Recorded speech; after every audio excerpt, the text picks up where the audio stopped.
I started looking into unsolved murders in New Brunswick, Canada, and I was really struck by the number of unsolved murders in New Brunswick involving young adults and teens. More than that, I was struck by the lack of information on these cases. There is virtually nothing in most of these cases to share. Number 5. Jessica Estabrooks. 20-year-old Jessica Estabrooks of Moncton, New Brunswick, was last seen on October 23, 1996. She had finished her shift at Burger King on Mountain Road, Moncton. She stopped to visit her fiancé, Shane, who was working at Domino's Pizza, and then she continued to walk the rest of the way home along Killam Drive in Moncton. Initially, the last reported sighting of Jessica was of her walking home, but it would be reported later that she was seen leaving her apartment at around 8 p.m. that evening, which would have been shortly after she had arrived home from work.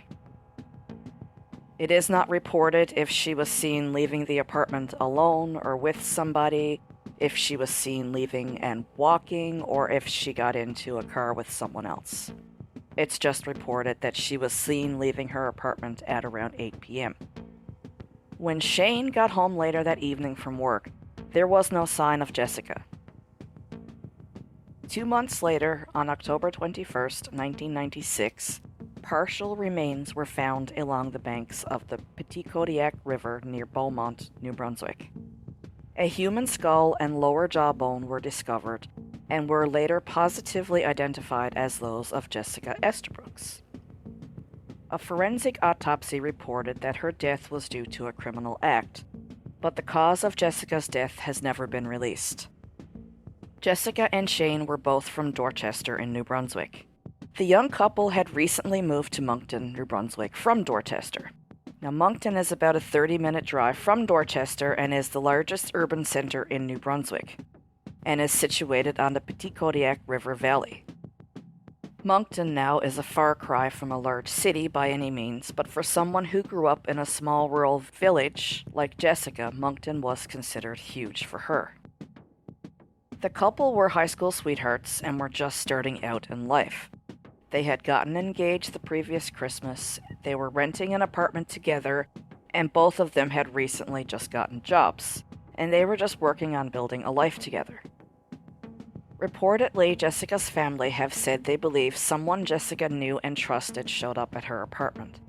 They believe she left with this person or persons willingly, and by accounts of how the apartment was left, it seemed Jessica only thought she was heading out for a little bit. It is also possible that Jessica had received a phone call. It's possible she may have left on foot to meet someone, or someone could have picked her up. It's really not clear. I assume phone records were checked, but again, not much has been released by authorities. And it doesn't seem to me that Jessica's case has gotten a lot of media coverage, at least not much that I could find, anyways. So when Shane arrived home from work that night, he noticed that only one of the locks on their apartment door was locked. They had 2 locks on their door, and usually they would only lock one of these locks if they were going out just for a short bit, but if they were going to be gone any amount of time, they would lock both locks. So, being that only one lock was locked, it appeared that Jessica was only intending to step out briefly. And like I said, when Shane got home, Jessica was nowhere to be found. And it was odd. All of the lights in the apartment were off. There was nothing out of place, but there was a half-eaten snack that Jessica had made for herself and a movie in the VCR that was paused about 5 minutes into the film. All of this indicated that Jessica was interrupted and had left quickly, but there was no signs of a struggle or any signs of foul play. Her work uniform was there, so was her jacket. Not too strange, really, given it was August and still warm. Jessica did have her purse with her. She was wearing white sneakers, blue jeans, and possibly a white tank top. Her family would say that Jessica sometimes felt a little overwhelmed by the city. Jessica was more comfortable traveling around the city when she was with Shane, so it does appear she was either meeting someone or was with someone when she left. She wasn't the type to head out alone in the big city at night. Allegedly, though, according to Shane, Jessica would sometimes get annoyed if their apartment building was too noisy, and she would visit him at the pizzeria. These reports do not specify if she would do this at day or night. Police canvassed the area and appealed to anyone who might have seen Jessica walking after 8 p.m. Almost a year after Jessica's remains were found, in September of 1997, police announced that they had a prime suspect in the murder. Allegedly, the Crown prosecution sent the police file to the prosecution in Fredericton for a decision on whether there was enough evidence to prosecute. But no charges were ever laid, and there are still no new reported developments to this day. Official reports, which are very few and far between, mind you, do not name this prime suspect. But of course, Jessica was from a small community where everybody knows everybody, and according to rumors and internet forums, the gossip around town was that the prime suspect was Shane, Jessica's fiancé.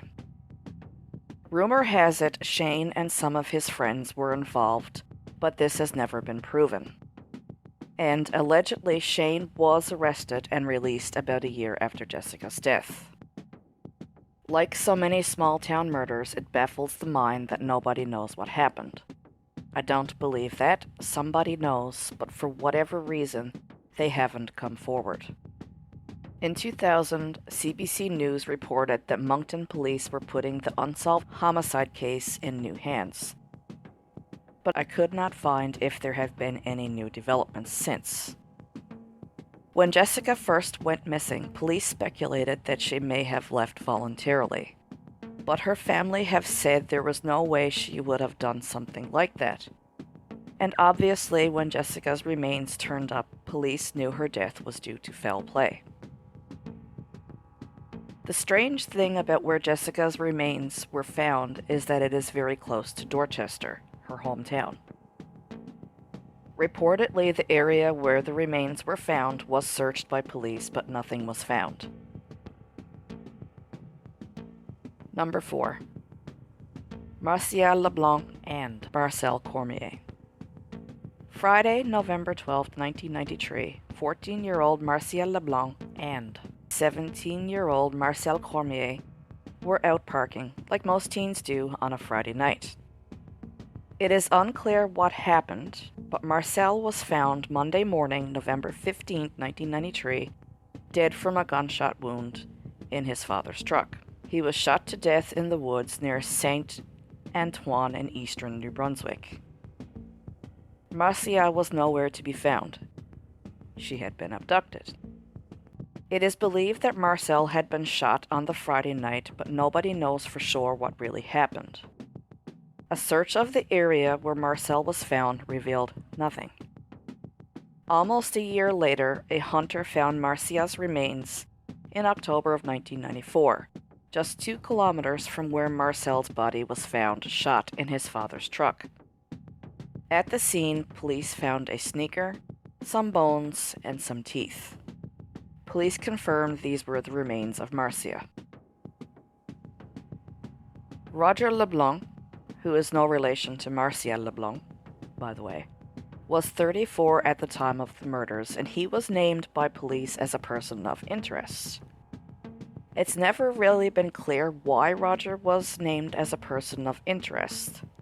The most that I can find is that he was known to frequent an after-hours bar not far from the murder scene. It is reported that the day after being interviewed by investigators on November 21, 1993, Roger disappeared. So yeah, that is definitely suspicious, but doesn't necessarily make him a murderer. Investigators report that they are still very interested in speaking with Roger LeBlanc, and he is presently listed as missing. At first, it was believed Roger LeBlanc was a lost hunter, but it did quickly come to light that he was in fact in the woods by choice. I don't know how or why police knew this, because there really isn't a lot of information out there on this case at all. Some of Roger's items were found in the Canaan River, and an extensive search of the area by police and volunteer search and rescue personnel found nothing.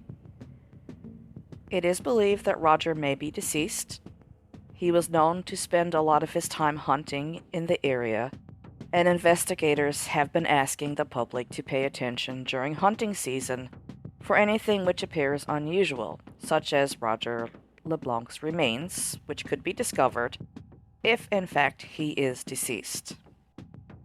Police said testing revealed the remains found in 1994 belonged to Marcia, but her parents refused to believe this and had their own testing done, which sadly only again concluded that the remains were indeed Marcia's.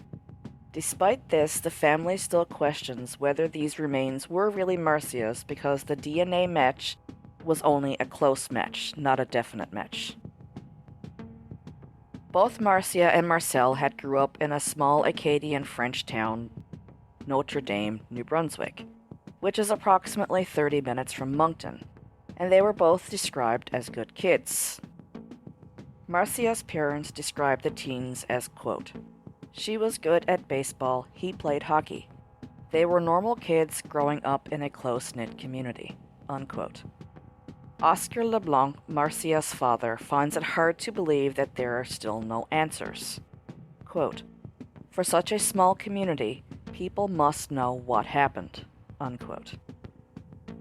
Marcia's family has a Facebook page called Justice pour Marcel et Marcia, in hopes to keep the case in the public eye to generate possible leads. According to the RCMP, there is nothing new to report, but they maintain hope that the case can be solved even after all of this time. Like I mentioned, police have not publicly stated why they are so interested in Roger LeBlanc. And of course, in a small town, rumors circulate. It has been alleged that Roger may have had nothing at all to do with the murders, but the police are using him as a scapegoat for a pitiful police investigation. In fact, that is what Marcia's family insists. Others think that Roger may have also been murdered, that maybe he witnessed something he wasn't supposed to, for instance, the murders. And after police talked to him that first time, the real murderers may have gotten nervous and murdered Roger to shut him up. There are also rumors that Roger did murder the teen couple and fled out west to Ontario or further. Another rumor is that he had nothing to do with the murders and he just simply fell into the river and died. And indeed, some of his belongings were found in the Canaan River, but Roger himself has never been found. But his red GMC Jimmy was found and it was in good working condition. Still, there are others who speculate that Roger knew the woods so well that he was hiding in the woods intentionally from the police after killing the couple. Either way, Roger LeBlanc vanished. His body has never been found, nor does anybody know where he is. Reportedly, after a video on Crime Stoppers was aired, police were flooded with tips of possible sightings of Roger, but nothing from these tips led to anything. Police admit they had conducted several lie detector tests and even followed up with psychics to try and get more information. There was a big party that was going on close to where the young couple were parked that Friday night. It is speculated that maybe the teens had seen something they shouldn't have and were killed because of that. A lot of people find it strange that nobody at such a big party, in close proximity to the murder scene, saw or heard anything. It has never been released by authorities how Marcia was killed. Maybe they don't even know that themselves. There is a rumor that it was a drug deal gone wrong, but the family don't believe this. They say they were good kids, and to think that they were involved in drugs is unlikely. Roger's family has told the media that they have no idea where he is, but that they are very concerned about him. Number 3. John Doyle Jr. On September 22, 1984, 14-year-old John Doyle Jr. of Mitchell's Settlement near Jacquet River, New Brunswick, vanished. That day, John had left home at noon on his bicycle, and he was heading to the Jacquet River. He was believed to last be seen alive between 3 p.m. and 5 p.m. that day. On November 23, 1984, his body was discovered underneath trees that had been set on fire. His bicycle was also located at the scene. John's death was ruled a homicide, and reportedly throughout the years, several suspects were investigated and eliminated. Number 2. Dora Ferguson. On August 27, 1979, 22-year-old Dora Ferguson of Island View, New Brunswick, vanished. She was last seen alive walking along the Trans-Canada Highway, or TCH, at Island View on August 22, 1979. On April 21, 1996, a man out walking along the Valley Trail just outside of Fredericton, New Brunswick, found skeletal remains in a garbage bag under a burned tire a few meters from the highway. The remains were later positively identified as being those of Dora Ferguson, and it was determined that she had been murdered. Number 1. Claire Gagnon. On May 24, 1970, 16-year-old Claire Gagnon of Dieppe, New Brunswick, did not return home for Sunday dinner at 5 p.m. This wasn't normal for Claire, and her parents had become concerned. The last confirmed sighting of Claire was sometime between 2 and 3 p.m. that day. On May 25, 1970, approximately 24 hours later, Claire's body was discovered in a field 300 yards from her home. Her death was ruled a homicide. She had electrical wire or rope around her neck and a towel in her mouth. The exact time and location where Claire disappeared from is unknown. Reportedly, in the 50 years since her death, investigators have pursued several leads in the murder of Claire. In 1993, charges were filed against a man who confessed to killing Claire, but it was later confirmed that this man had been in a psychiatric hospital during the time of her murder. Therefore, these charges were dropped. What happened to all of these victims remains a mystery to this day.